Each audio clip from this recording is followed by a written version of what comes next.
They disrespected him all night, assuming he was beneath them. Then he revealed something that left them completely speechless. The sun hung low over South Beach, Miami, casting golden streaks across the ocean. The beach club was alive with the scent of salt and sunscreen, the rhythmic splash of waves mixing with the murmur of conversation and the soft clinking of glasses. At one of the cabana stations near the water, Aaron adjusted his crisp white shirt, smoothing out invisible creases. He had worked at the Azure Sands Beach Club for years, mastering the delicate balance between attentiveness and discretion. Guests came here expecting perfection, seamless service, effortless charm. But not everyone showed the same courtesy in return.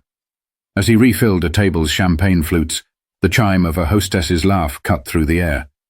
A group of 4 tourists had just strolled in, sunglasses perched on their foreheads, their voices loud, carrying an unmistakable air of entitlement. They moved as if the club belonged to them, brushing past other patrons without acknowledgement. Aaron didn't flinch. He had dealt with their kind before, the ones who saw service staff as invisible until they needed something. The hostess led them to a prime oceanfront table, the kind that was usually reserved weeks in advance. But money had a way of bending rules in places like this. As Aaron approached, notepad in hand, one of them, a man with gelled blonde hair and a gold watch that screamed new money, leaned back and let out a low whistle. "Now this is service. They send the best ones to us, huh?" He smirked, nudging his friend. Aaron met his gaze, but said nothing. He had learned a long time ago that some men thrived on trying to get a reaction. "What's good here, my man?" another one asked, tapping the menu but not really looking at it. "You eat here, right?" Aaron recognized the tone, not a genuine question, but an assumption that he couldn't possibly afford the same luxuries. "The seafood platter is popular," Aaron said evenly, ignoring the bait. "Fresh oysters, stone crab and jumbo shrimp." One of the women wrinkled her nose. "Oysters? That's what, like a peasant thing?" She laughed, tossing her sleek brown hair over her shoulder. Her boyfriend chuckled. "Relax, babe. Maybe it's a delicacy where he's from." The group erupted in laughter. Aaron stayed silent, pen poised, waiting for their real order. But their mocking was only just beginning. And Aaron knew this was going to be a long night. Aaron stood at their table, his notepad poised, but he already knew this was one of those groups. The kind that treated service staff like entertainment, playing a game where the only goal was to feel superior. The blonde man, Logan, as his friend casually called him, leaned back in his chair, draping an arm over the backrest like he owned the place.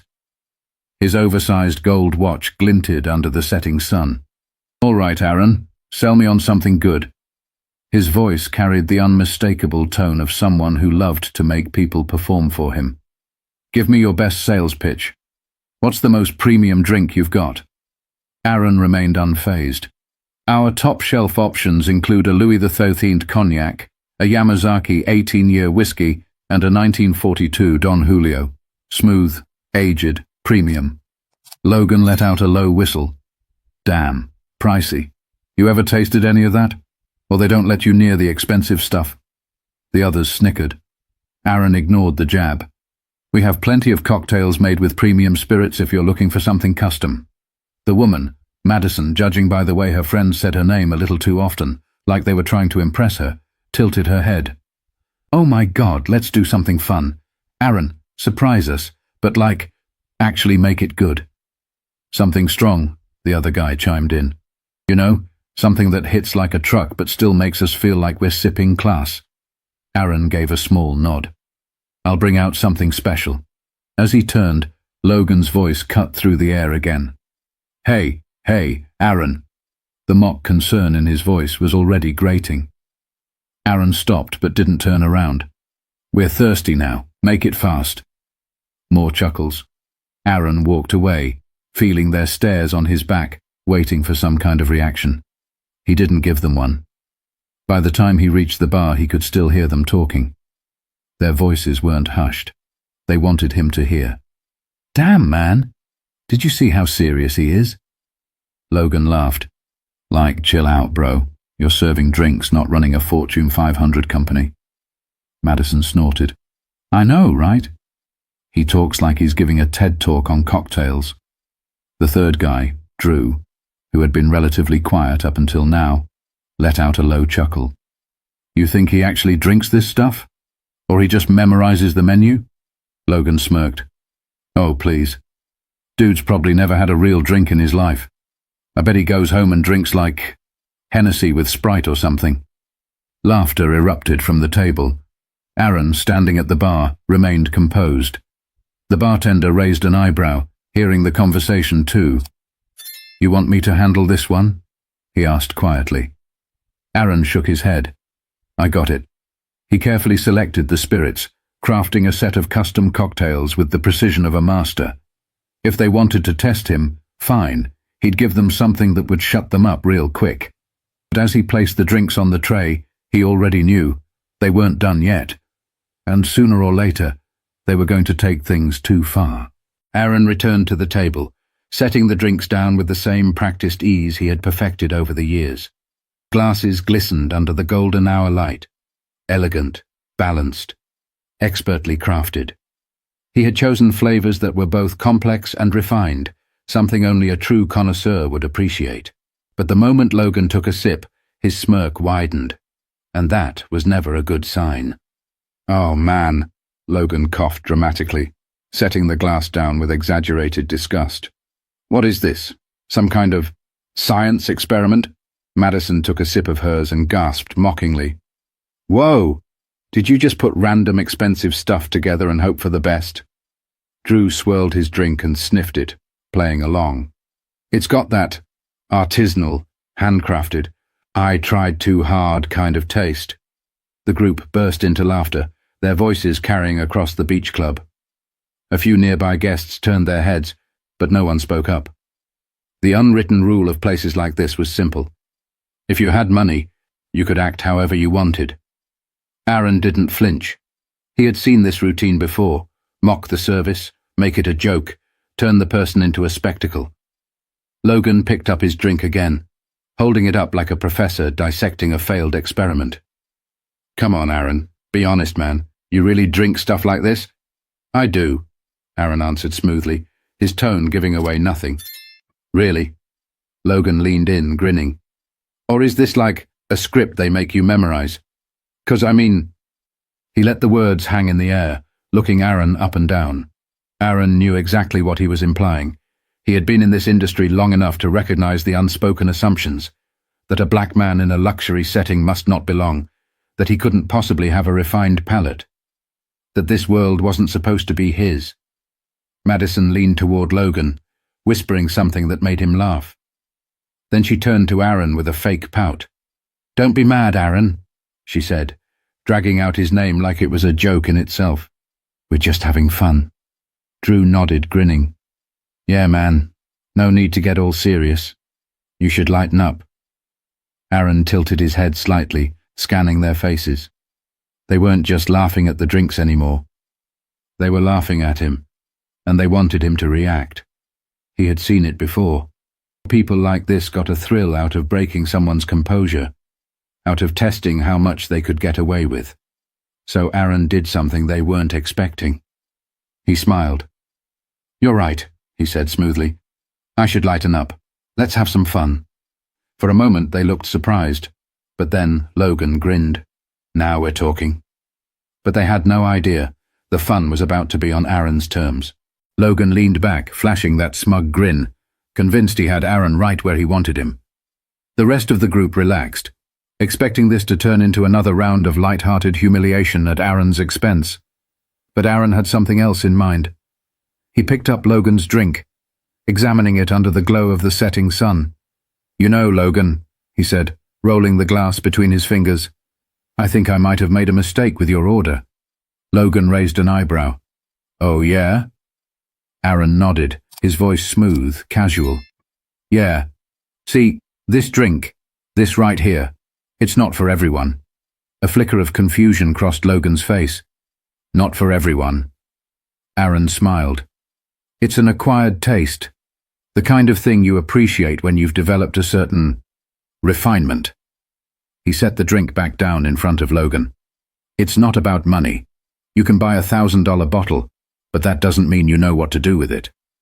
Madison let out a small scoff, but Logan's smirk wavered just a little. Drew shifted in his seat.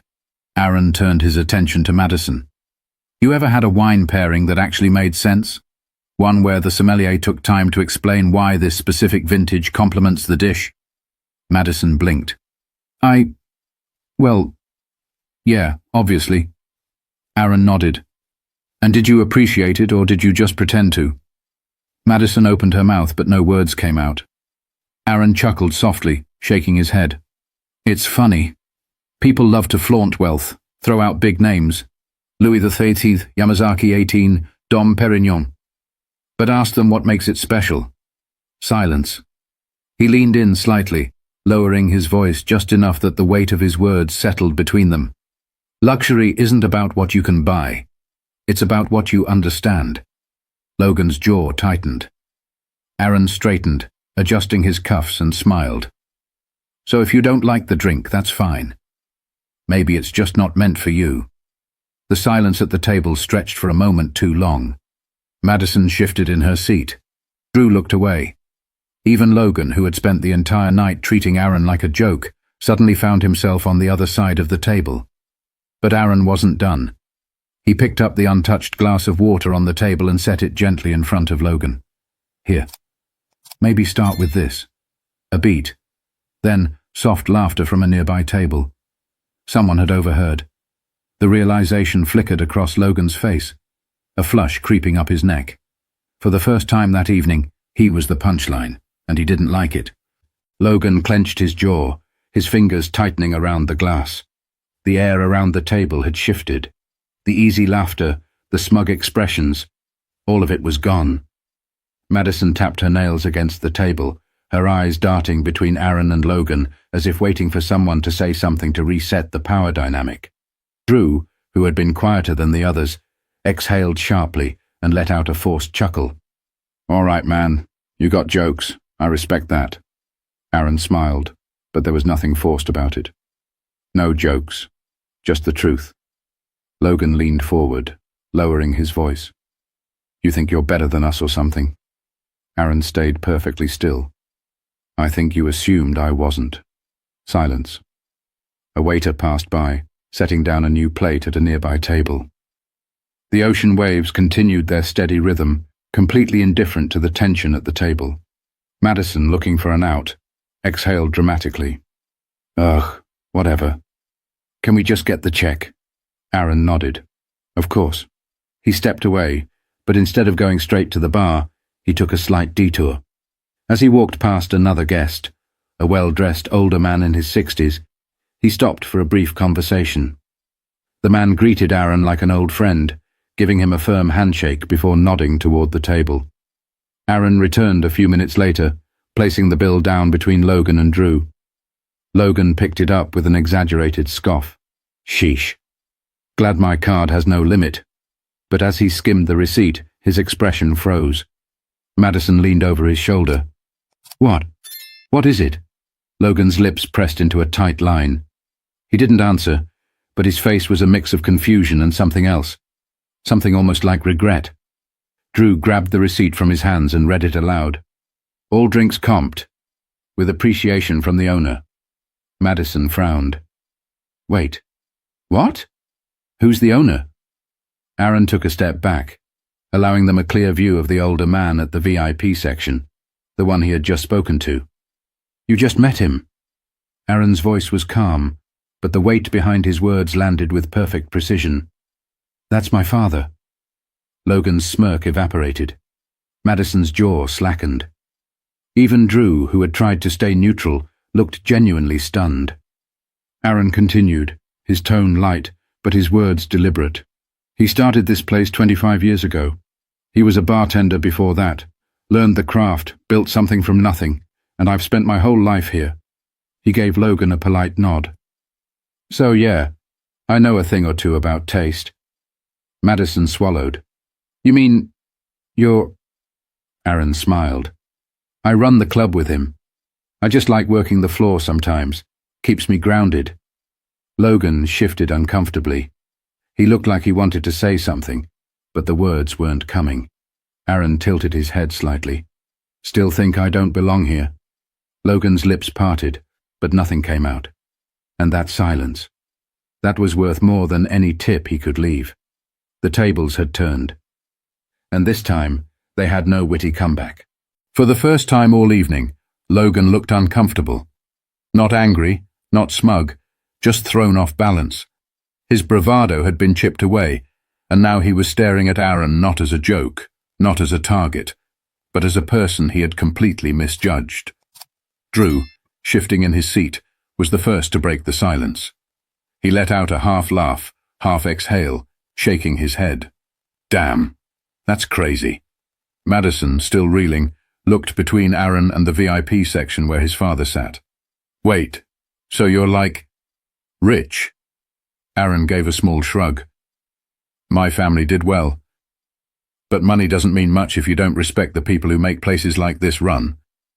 Madison quickly straightened up, smoothing her hair as if suddenly realizing she had been speaking to someone with real influence. Oh, well, I mean, we were just joking, you know? She flashed a nervous smile. Nothing personal. Aaron's expression remained neutral. Personal or not, it says a lot about a person when they think respect is optional. Madison immediately looked away, focusing on her nails. Logan, still gripping the receipt, let out a dry chuckle. Damn, man. You really set us up for that one. Aaron shook his head. I didn't set you up. You walked into it yourself. Logan's smirk faltered. He knew it was true.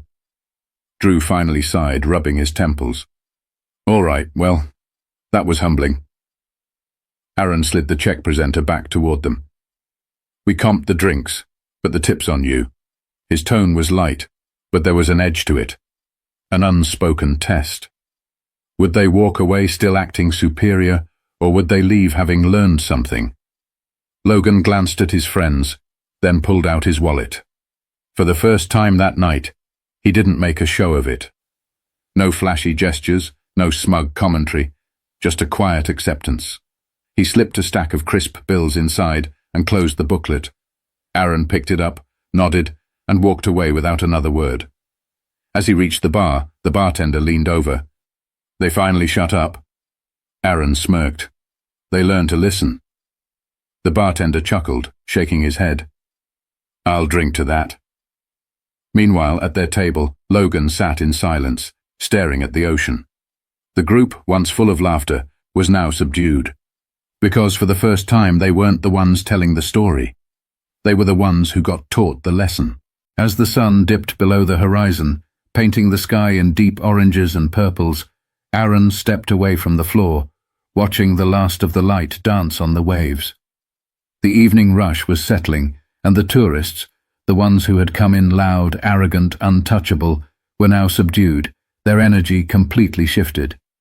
They weren't angry, they weren't laughing, they were just quiet. Logan, Drew, and Madison stood up, gathering their things. Logan stole a final glance toward the VIP section, where Aaron's father sat enjoying a quiet drink. The man who built the very club he had walked into, assuming he was above it all. But now, Logan looked like someone who had been handed a mirror instead of a menu. As they walked past the bar, Drew gave Aaron a small nod, not forced, not mocking, but a genuine acknowledgement. Aaron returned it. Madison, still trying to save face, flashed a small, awkward smile before hurrying to catch up. Logan didn't say a word, but the look in his eyes said enough. Aaron took a slow breath. He had seen so many people like them before, the ones who walked into places like this thinking their money made them untouchable, that their status made them superior. But money doesn't buy character. Money doesn't teach respect. And tonight? They had learned that the hard way. As he turned back toward the ocean, the bartender leaned over the counter with a smirk. Think they'll ever act like that again? Aaron chuckled. Maybe not here. The bartender shook his head. I'd call that a win. Aaron took one last glance at the empty table, then turned back to work, his expression calm. Because at the end of the day, he didn't need their validation. He had already won. Respect isn't about who has the most money, the nicest watch, or the best seat at the table. It's about how you treat the people serving it. Because sooner or later, everyone learns that status means nothing if you lack the character to match it. If you believe respect is earned through actions, not wealth, hit that like button and subscribe for more stories that make you think.